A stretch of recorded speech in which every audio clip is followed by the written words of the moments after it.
You always hear the rocket attacks. They come in, and, you hear them in the distance, and you duck for cover, and then you wait for the all clear, and then you go about your daily business as you were doing. And this happened quite often, sometimes 10 times a day, sometimes once a day. So it really became like a normal thing, like, oh, it's time to go to the bathroom. Oh, it's another rocket attack. So it really became, you just get used to it and you're kind of desensitized a little bit. And this one particular night that I was working, so I was sitting at my desk, and I heard like the pre-rocket launch. And when you hear the pre-rocket launch, it's like before it comes out, you know that it's like pretty close, and it's probably gonna hit somewhere on base. So we were all like, oh, it's gonna hit, we'll probably maybe feel it a little bit. So we hear the pre-rocket launch, and as I'm going to duck for cover, the force of the blast pushes me the rest of the way down. Ugh! I just remember my ears hurting so terribly bad. It was so painful, I thought I had busted my eardrums. I almost expected blood to be running down my face. And everything went dark and dusty, and smoke just filled our entire tent because the rocket had hit our generator, which was our power source. And I remember looking up, and I saw my officer in charge on the ground, and I yelled, "Are you okay?" And he looked at me as if he looked right past me. And I knew something was wrong. He was never the same.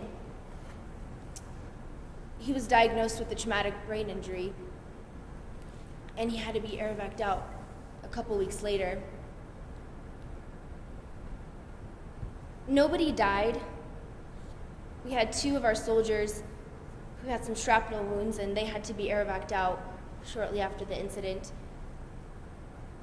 And I happened to be the closest one to the blast, but my life was spared by a T-barrier, and it's this slab of concrete horizontally and then a vertical slab, so it's kind of like an upside down capital T, and they would have them in places in front of the tents at times.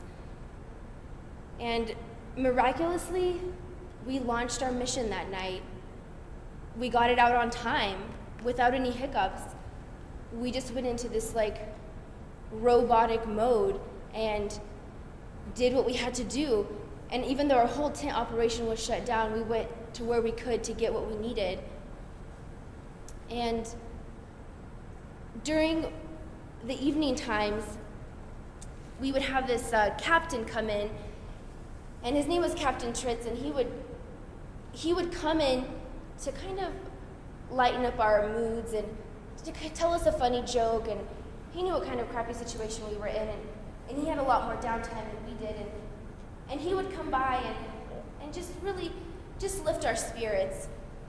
And this particular night, he was there, and as the evening was winding down a little bit, it was time for him to kind of go back to his living quarters, and he walked by my desk as he was going to leave, and I said, "Hey, Captain Tritz, you have to try this pudding. It is the best pudding on base. It's so good, you'll love it." And he said, "Okay." And so as he's going to leave, I said, "Hey, why don't you put it in the fridge? It's so much better when it's cold instead of just room temperature." And so as he's going to put it in the fridge, about halfway there, the same exact distance he would have been walking out that door next to that generator when that rocket attack hit. That's when he got hit. And I just remember thinking, what would have happened? What would have happened if he was there, if he would have walked out that door and right beside that generator? Would he be here? What would our whole mission be? How would we all be feeling if we lost one of our own? And he always tells me that my pudding cup saved his life.